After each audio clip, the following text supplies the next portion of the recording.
Hello, this is Nikita from Plumsail team, and today we are taking a look at the list library control. As you can see, it's a control which allows you to present another list or a document library inside of your SharePoint form. You can edit items in quick edit mode, group and aggregate data, customize your fields, and do much more. I'll show you all the features of this control so you know what we are doing here. Alright, you can go to Controls and find List Library here, and all the information about the control is available in our documentation. You can find all about its properties, code examples, but let's go and let's create a example list. Here we have a child list, which we are going to connect to our parent list while lookup. Let's call it parent, and we are going to connect two lists. So now we have a child list and a parent list. And now we open the form for a parent list in our editor, and we are adding list library control. Okay, we are connecting it to a child list, and we are selecting the lookup. Once we do that, the list library control will appear on our form, and all the items that we create will automatically be attached to parent via the lookup field. You don't need to do anything else. It's all done automatically. So if we edit and then add an item, you see it's automatically connected to parent. Now, if we add a new item, right, item C, for example, right, you see the parent is empty at the moment, so nothing is populated there. And if we check child list, the item is already created. So how does that work? Well, if you save the parent and you have item C now, and you refresh the child list, well, you can see that the parent has automatically attached itself. All right, so we can create a new view. Let's say no parent, right? And we can hide the parent column. It's a technical column, so we can keep all items view with the parent visible, but we also don't really want this view to be visible on our form. So we are going to go to the form and we are going to select no parent view. As you can see, the parent is invisible. And you can customize any view that you want and select it for your list library. Like you see, the parent is invisible. We are adding items here. And despite the parent being invisible, it's still populated, and all the items are automatically connected to the parent. Very useful. Now, let's take a look at something else. Let's try column customization. Right? So we are going to create a new choice column. Let's call the choices blue, green, yellow, indicating the colors of these choices. And let's add a currency column. Okay. So what I'm going to demonstrate here is how to format SharePoint list. Like we can format this column. We can apply a format to our currency column. Let's add conditional formatting. So you can add any rules that you like, but I'm just going to do something very simple. So if the choice is equal to blue, it's going to be blue. And if the choice is equal to green, it's going to be green. And we'll do the same with yellow. So the idea here is that you can add any type of formatting. You might be familiar with it already. So you add formats to columns in SharePoint. And, well, we'll also add a format to the list view itself. So no parent will now have alterating columns. All right, so how will this look in our list library control? So you can see that the choice is here, and you can see the formats, they are already applying. So the currency column is getting the color from the choice column. It can be anything in your case, right? You can check if the value is correct, if it's not overdue or something else, and apply your styles. Right, so here we are going on the form, and we are making choice. We are populating currency with some values, and you can see that the formatting automatically applies.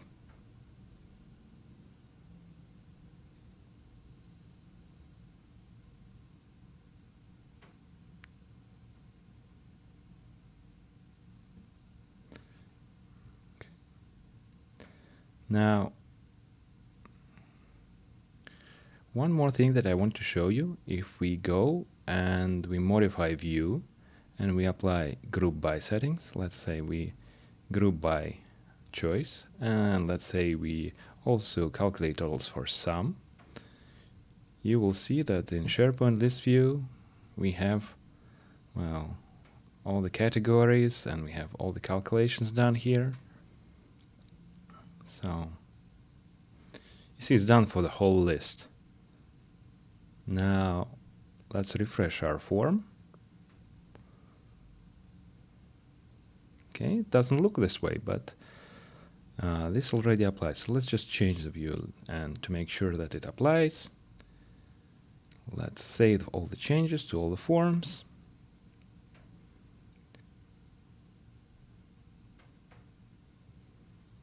Okay. Now let's go to Parent List and let's check it out. So you can see it applied here as well. So we have totals, we have a grouping, and the values are calculated specifically for that item, not for a whole list. Now I'll show you how the dialog works. Right, so we are switching to dialog mode, and we can create a form for the child list as well.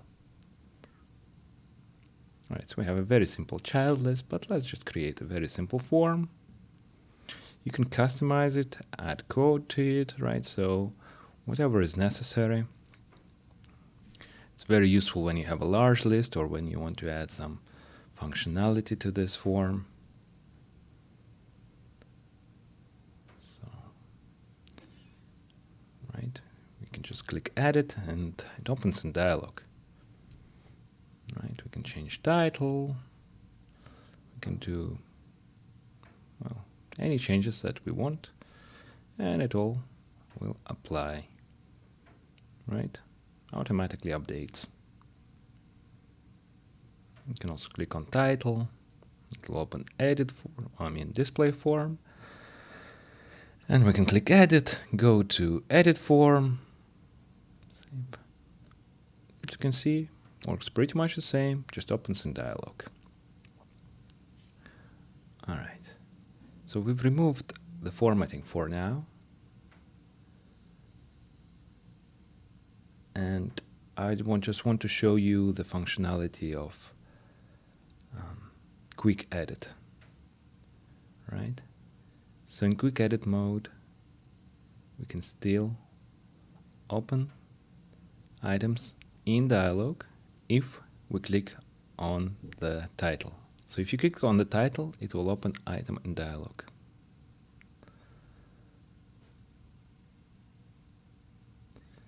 All right.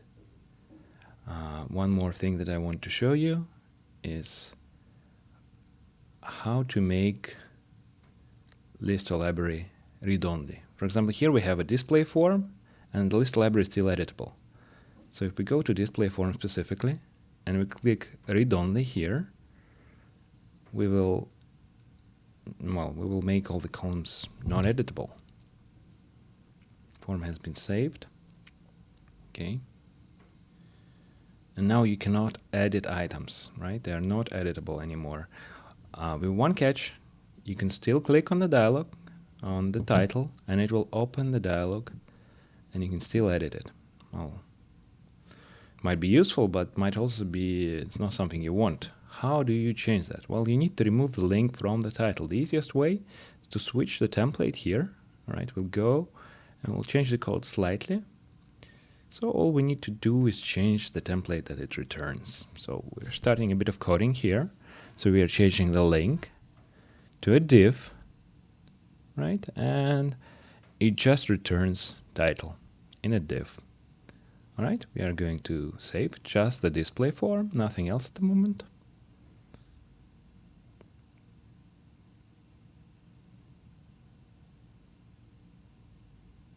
Okay, as you can see, the title is now just a text and our list library is not editable. Now, let's go to documents and let's start working with document libraries. Once again, we are adding a lookup to parent list to showcase how it works. We've added parent. Okay, we are going to add list library. We are going to connect it to documents.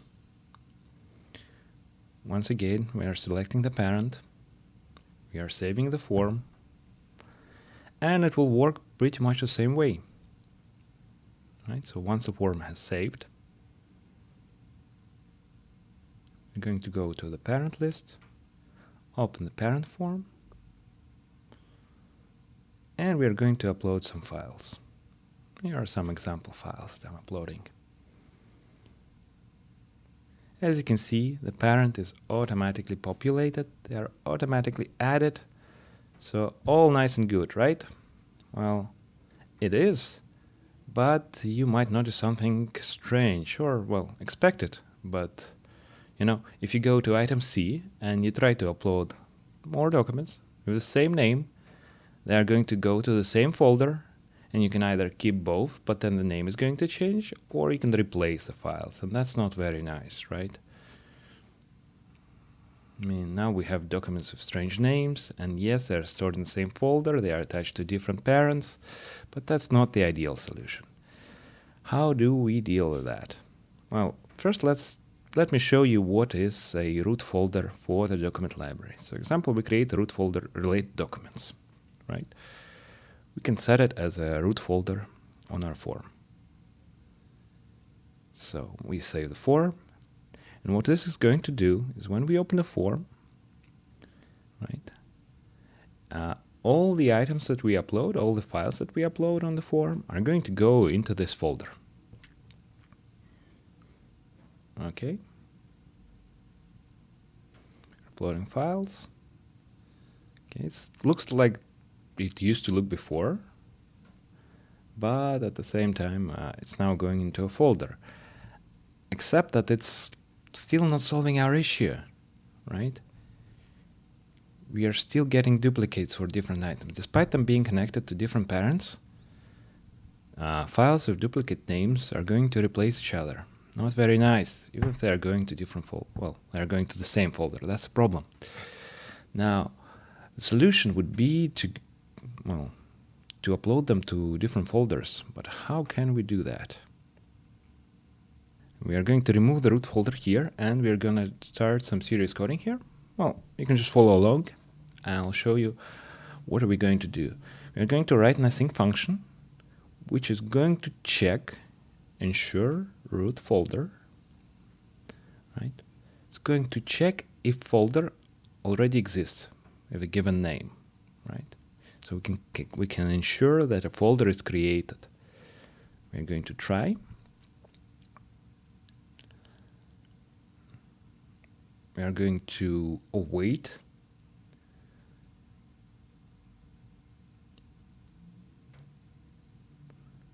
Going to get by title.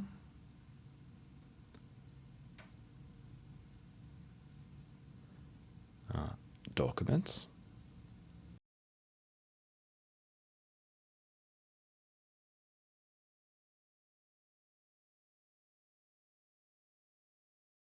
So we're using folder name to get the folder.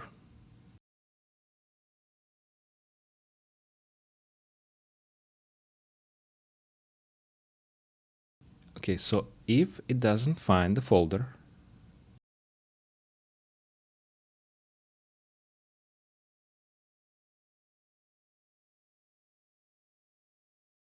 we are still going to go to the documents. And we are going to add the folder with this folder name. So very simple. We are using PnP.js here, and we are just checking if the folder is already there, and if it's not, then we are going to add it.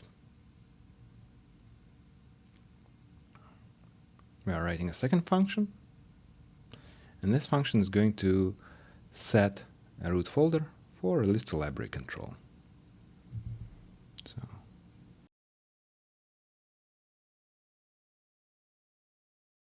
in this example, I'm going to use our title field and title value as the folder name. So that's why I'm getting the title. And if there is a title, we are going to set base root folder to title.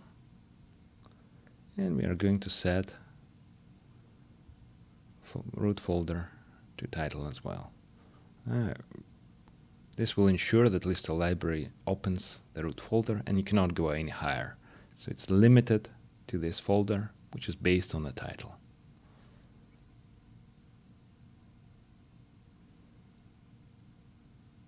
Of course, you can use a different field. You can make title read-only, whatever is necessary for your case. It's just an example.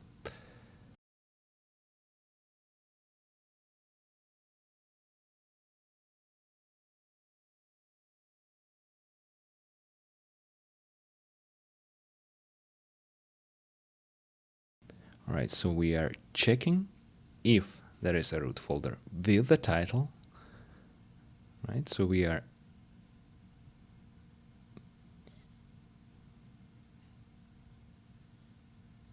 checking first when the list library is ready.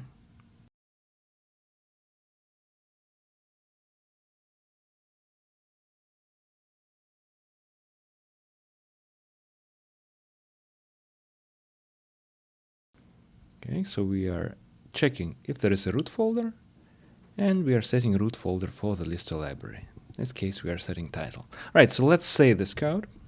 Not a lot of code, but quite an important functionality for us. All right, the form has been saved. Let's go to our parent form, item A.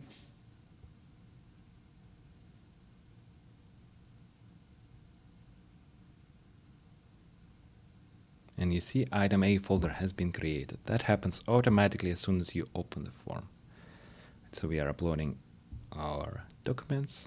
So they are connected by parent, although it's not as necessary anymore because we are using a root folder. And they are also going to a specific folder. Let's open item B. Let's upload some documents. Same documents are going in there. And they're saving just fine. As you can see, item B has been created, and now all of our items are there. Now, let's think of some example where we can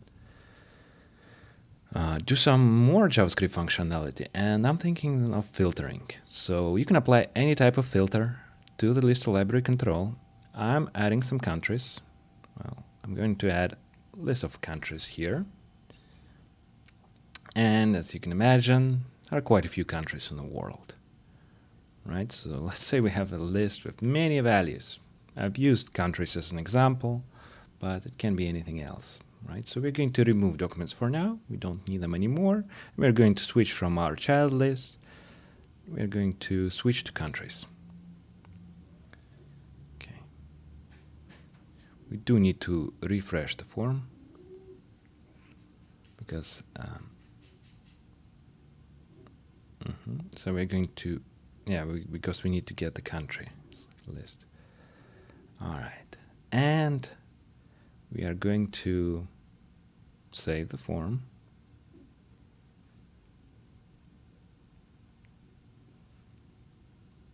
When we go to any item, any form, you can see that there are a lot of countries and there are multiple pages of items.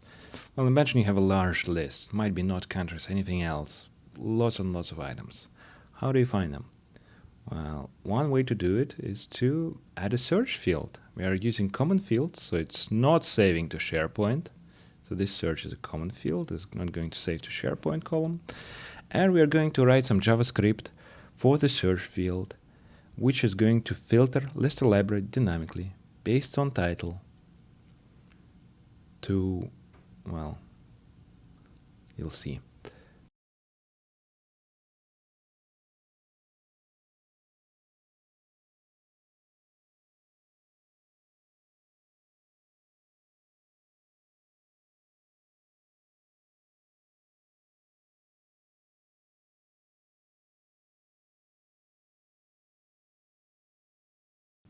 So we'll write a function to filter list of library.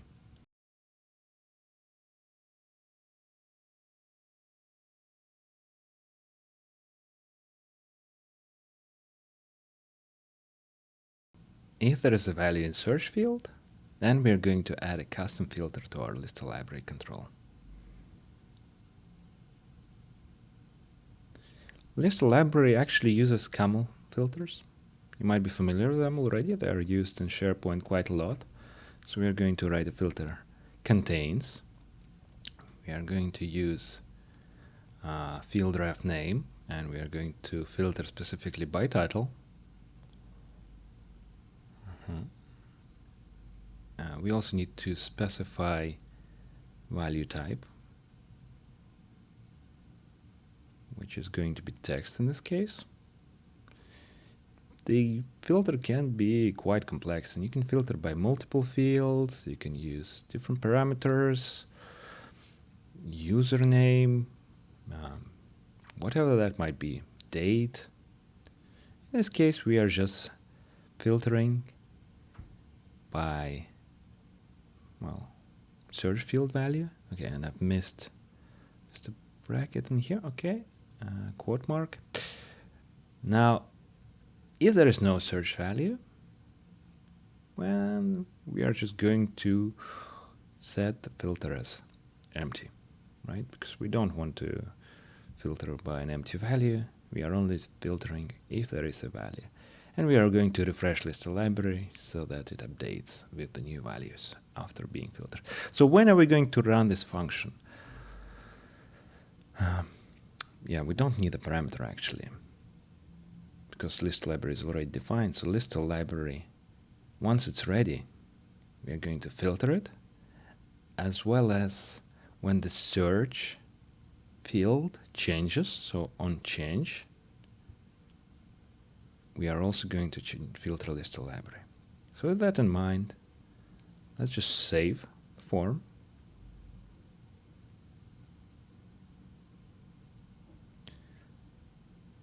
And now let's go and check how it works. So here we have our list of countries. And let's try typing something in. Let's say United, and you see United Arab Emirates, United Kingdom, United States. Right, let's try CA, and you see not only Canada, Cambodia, you also see Vatican City, right? Because we are using contains. So it's going to filter all of that. Okay, now something more dynamic. All right, so we have two more lists, offices and examples. See, offices are connected to countries while lookup, and examples are connected to offices. Let's say we have a country lookup on our form, and in the list of library we are going to need to select a value for the office based on the field on the parent form. Quite a complex example in this case, but let's see how it will work. All right, so what we need to do, right? We have a field on our form, which is going to affect the field in our list of library. So when we are editing list of library and we are editing office field, we can add a filter to it. Okay, the bracket goes here, right? So we can add a filter. Country ID, it's a lookup field, equal, and we can take the value from the country lookup field on our form. So we're going to take lookup ID and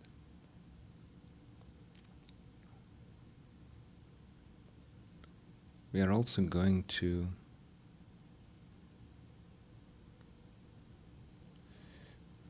we are going to say that we are only using custom filter only. So all the other filter conditions will not work. All right. So let's save the form So once we are editing list or library, once we are editing Office, we are taking value from the field on our form and we are using it for filtering. Okay, so here we have Office lookup, here I have country lookup, and this can be done for a variety of cases. So let's say that we are selecting item 8 and I've specified United States as a country. Okay, so we are adding a new example, and you see in offices we only have United States offices. Now what would happen if we select a different country? Well, let's say we are selecting China. Now the offices are going to be filtered as well. So the office in China is going to be Hong Kong office, right? Okay. We can also populate fields. I've added a couple of fields to our parent form, and I've added a couple of columns to our examples list. So it's a person and date, and we have a person and date fields on our parent form. So we are going to check if it's a new item. So we can check if form type is new. So for new items that we are editing, we can set fields just like on a form. You can set, for example, edit data field person value, and we are going to use value from our parent form, parent person, right? For example, imagine you have a project. You can set supervisor based on a field on the parent form, right?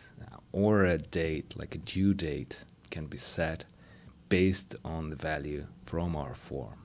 We can do additional calculations here, whatever else might be necessary, but here we are just setting them. For new items, we are setting person and date fields. This can work for other field types as well. I'm just using person and date fields. This is more interesting cases, right? So when we go to our form and we populate parent person, parent date, you see that they are automatically populated on the list library as well for new items specifically. Okay, so this is all when it comes to working with parent form. Now, I've added complete and end date to our examples. So complete is a yes/no field, and end date is the date field. So let's say our example is complete, right? If we are setting value for complete, right, on change,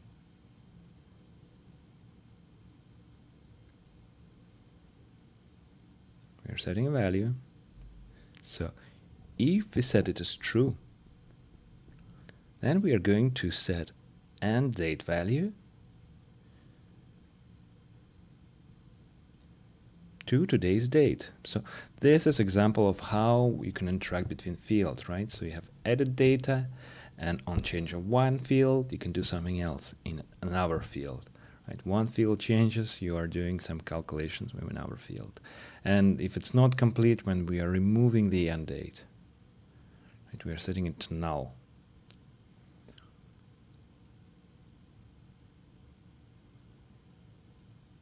Let's go back to our form.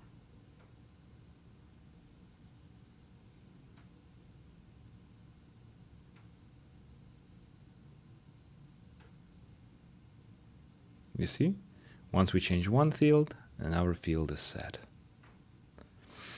Oh, one more thing I want to show you. You see we have a toggle here.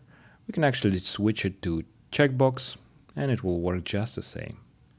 So you can adjust columns in in the editor. You can actually apply different settings to your columns, and they will work. You can set width or other things.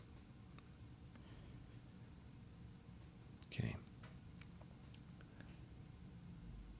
So we are actually going to remove the country lookup, and I'm going to show you how to do cascading lookups right on the parent, on the lister library.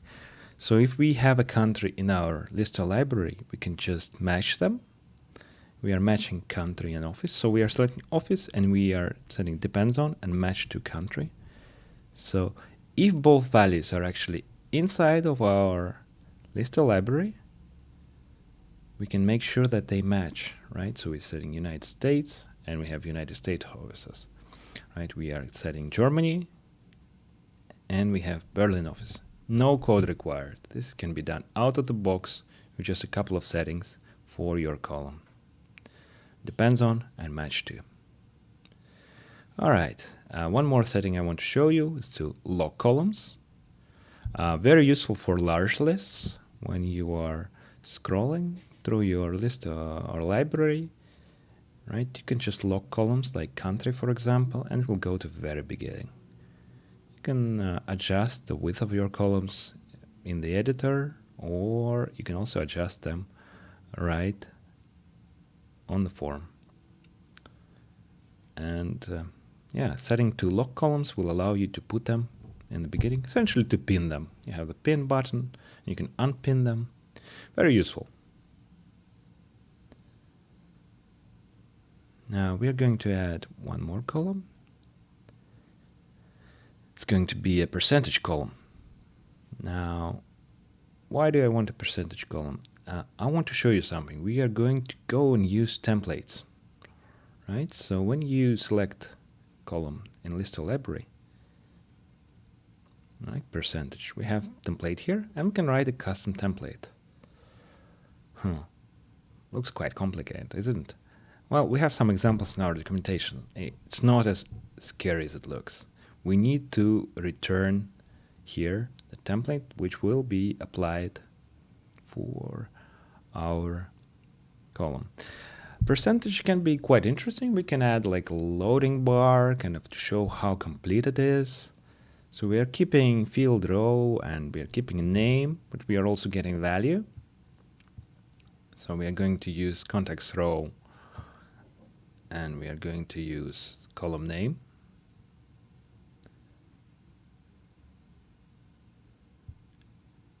And we are going to write an if statement. If there is no value, then we're just going to return an empty string. So nothing needs to be there. Empty value just returns an empty string. But in case we have a value, let's calculate the width.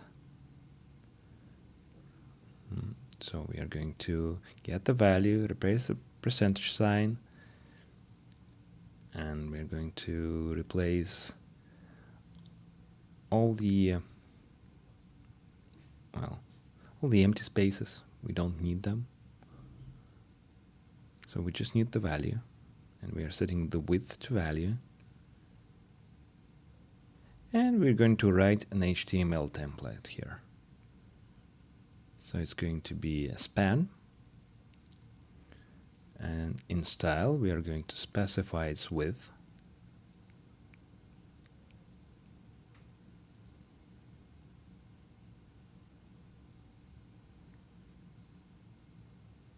In pixels.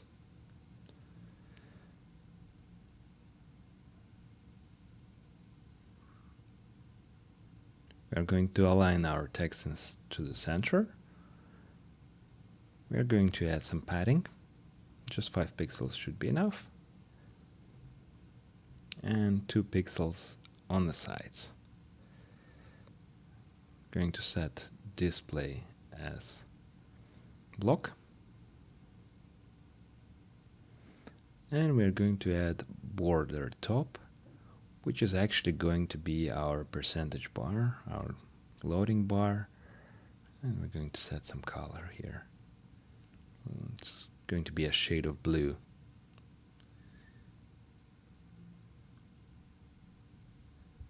All right. Now we specified the styles. Let's just close the styles. Close the tag.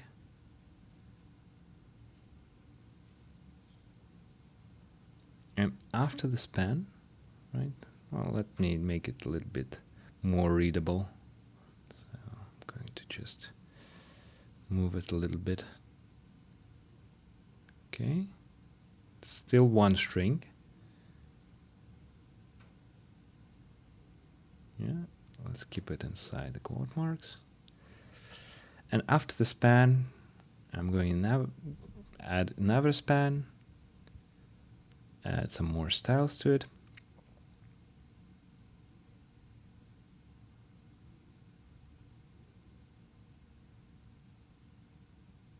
Here I'm going to put the value in.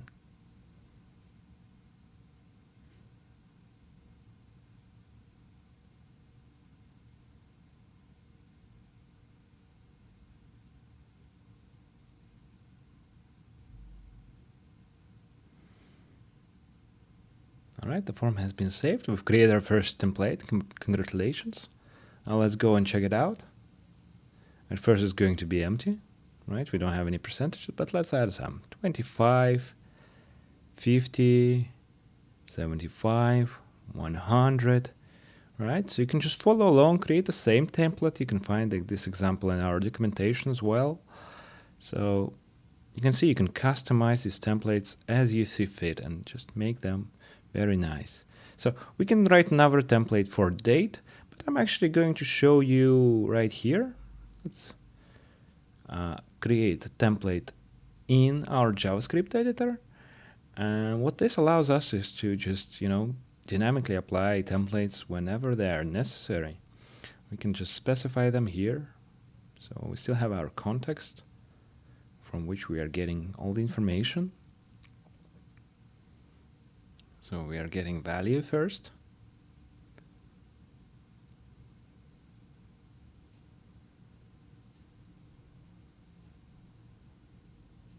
And let's check if there is no value, we are still returning an empty string. So that's the same.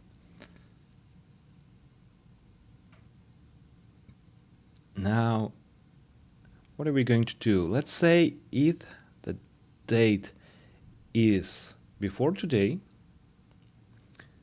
and if the task is not complete, so if the new date value, so we're creating this date from the value, and we are checking it against today, and if complete is not yes, it's a yes/no field. In this case, we are checking its value with text. So keep close attention. So in this case, we are creating a template which is going to have color red as its style. And so we are just highlighting this date in red. Very useful for overdue projects, maybe for some values where you just want a specific template. And, well, in case it's either complete or if the date is still okay, we are just going to return a normal span with value. So that's another way you can customize templates. They can be customized in JavaScript editor. They can also be customized for columns individually. And let's go check out our dates. Right now everything is complete, so all the dates are in black, but let's try changing that. All right, so we change this date, and you see it's red. Now we change everything to before complete, and you see only the dates that are in the past, they are red. The dates that are in the future, they still appear black. So everything is working. Now let's take a look at the buttons. So we are probably going to write quite a bit of code, but let's give me a brief introduction to buttons. So I'm going to remove everything, and I'm going to show you how you can create your own buttons for the Lister library. So it's actually not that hard. You can create a button like we already have: new, delete, refresh, right? So once Lister library is ready, all you have to do is just,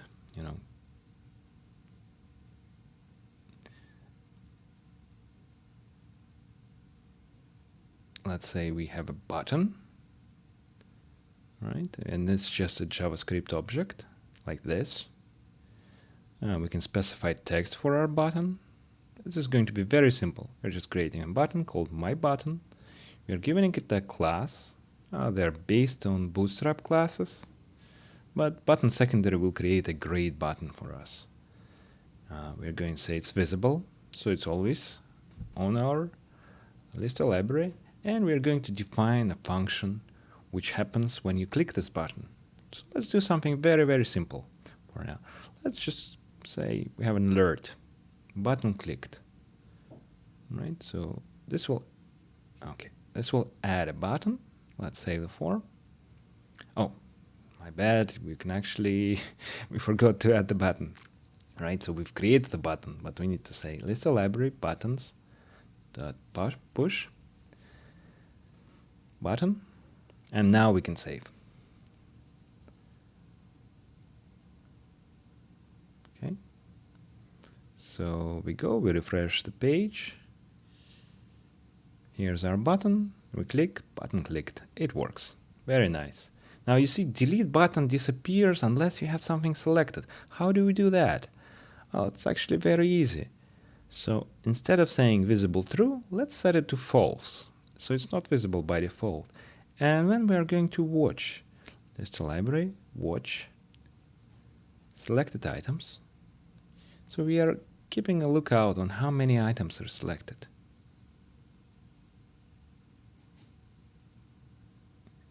If there are items selected, so we are setting button visible to items dot length more than 0. So if we have at least some items selected, it's going to be visible. And you know what? We can also change the click function, I think, right? So not just button clicked, but we can also take our control, right? And we can replace this alert message with selected, and we're going to check selected items. We're going to check their length, and we're going to say how many items are actually selected at the moment. So yeah, you can check pretty much anything you want. Values on the form, in the list library, how many items are selected. We click on the button, we have selected 4 items. Exactly. And we select 2 items, selected 2 items. So that's how it works. Now we're going to use that functionality and do something a little more complex, let's say. We are going to write code to duplicate our items, to create copies for each of the selected items. We are just going to create a copy. What do we need for that? Well, first of all, we need to know which fields to copy. All right. And in this case, I'm just manually adding them to an array of fields that I want to be copied. Right. You can get this data from field names. It's important to use field names and not their titles, because sometimes title and name can be different. For example, there can be no space inside of a field name, right? And also, don't forget the parent field. If you are using a parent lookup, it might not be visible, like in this case, but you still want to copy it. Otherwise, the fields will not be connected. Well, the items will not be connected to parent. So we are going to write a function which is going to copy selected items. So we pass selected items and just overall items, and we are going to return a promise all. And inside of it, we are going to run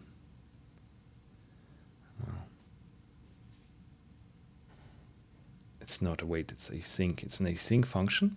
So we are writing an async function, and we are, for each of selected items, we're going to map them, and we're going to write another async function. So for each of the selected,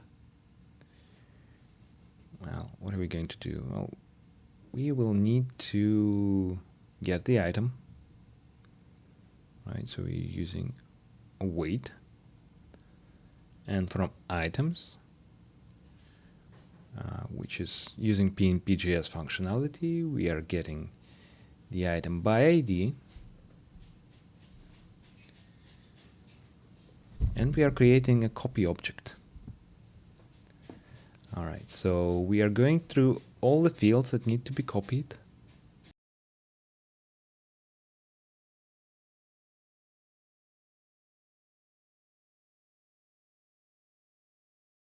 And we are adding it to the copy.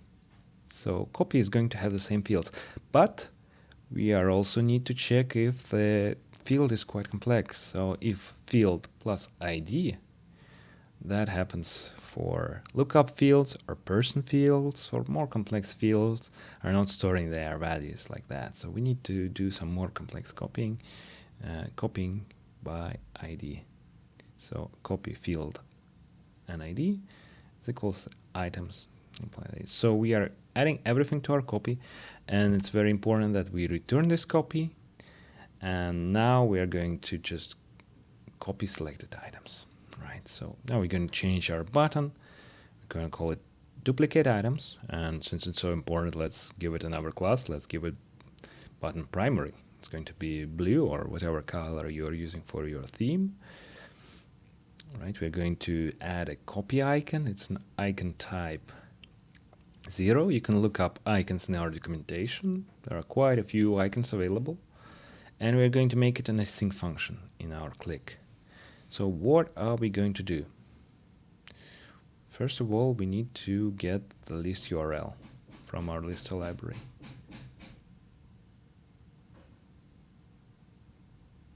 Okay. When we are getting selected items. And we will also use PNP to retrieve items from the URL. So this gives us access to the items in the list which we are accessing. We are going to create copies, which is going to be well, the result of our function. So we are awaiting the result of our function. We are selected items to create them. All right, so we are also creating a batch. Batch is a PNP JS object which is used to handle multiple operations. So you don't want to just run them one at a time. You want to do them in a batch. Right, so we are creating batch items.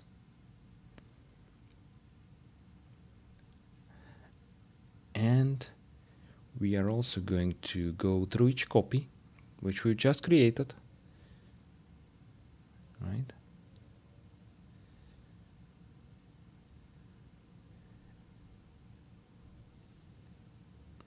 And we are going to add copies to batch items. And if something else happens, we are going to have a console warn us if something goes wrong. So now we just need to execute our bunch. Right, so we are adding all the copies within a batch. We are awaiting its execution, and once it's finished, we're going to refresh the library control, and we are going to make the button invisible again, because we only want it to be visible when items are selected, and after refresh they are not selected anyway. So we've done all that. Now let's check how it works. So once we select some items, we have duplicate items available. We click and you see complete copies are created with all the fields, all the information. Very useful. You can create your own function just like that. Check out our documentation and contact our support if you need any help. So this was an overview of our list library functionality, and hope you liked it. And leave a comment and enjoy Plumsail forums. Here you will find in our documentation everything that you might need, and if not, just contact our support. We are here to help, and we are glad to hear from you. Stay tuned for updates. All the best, Plumsail team.